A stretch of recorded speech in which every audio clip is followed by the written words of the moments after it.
Hello people, పొద్దున్నే లేచి ready అయిపోయి మా ఆఫీస్కి వచ్చేస్తున్నా. ఎందుకో తెలుసా? సో ఈరోజు తెలంగాణ అవతరణ దినోత్సవం, తెలంగాణ ఫార్మేషన్ డే.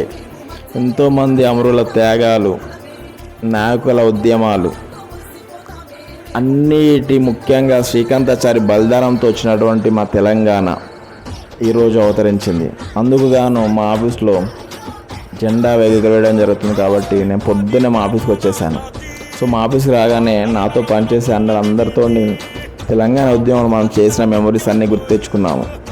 నేను తెలంగాణ వచ్చినప్పుడు 10వ తరగతి చదువుతున్నానండి.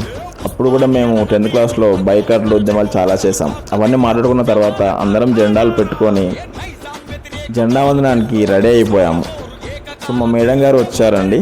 సో తర్వాత ఫార్మాలిటీస్ ఉంటాయి కదా, మీకు తెలియదేముంది. సో అందరికీ అక్కడ ఉన్నటువంటి జయశంకర్ గారికి, అంబేద్కర్ గారికి, అలాగే మా తెలంగాణ తల్లికి అందరం కొబ్బరికాయలు కొట్టేసామండి. సో కొబ్బరికాయలు కొట్టగానే మా మేడం జెండా ఎగరవేయడం జరిగింది. సో అందరం జెండా ఎగరవేయగానే సెల్యూట్ చేసి జనగణమన పాడేసి అందరం చాలా రోజుల తర్వాత ఇంతమంది కలవం కాబట్టి మెమరబుల్గా ఒక 2-3 ఫోటోలు తీసుకున్నాం అందరం. నేను ఇలా వీడియో తీసుకున్నాను. సో స్వీట్ తినేసి మళ్ళీ ఉస్నాబాద్ లోపలికి వచ్చామండి. సో ఉస్నాబాద్లో ఉన్నటువంటి ఐ లవ్ ఉస్నాబాద్ కానీ ఇలాంటి అద్భుతమైన ఫౌంటైన్స్ కానీ చూడడం జరిగింది. చూసిన తర్వాత సో ఇంటికి బయలుదేరిపోయామండి. సో ఇంటికి వచ్చేసాము. మీకు వీడియో నచ్చినట్టయితే please like, share and subscribe to my channel. And thank you for watching this video. Thank you.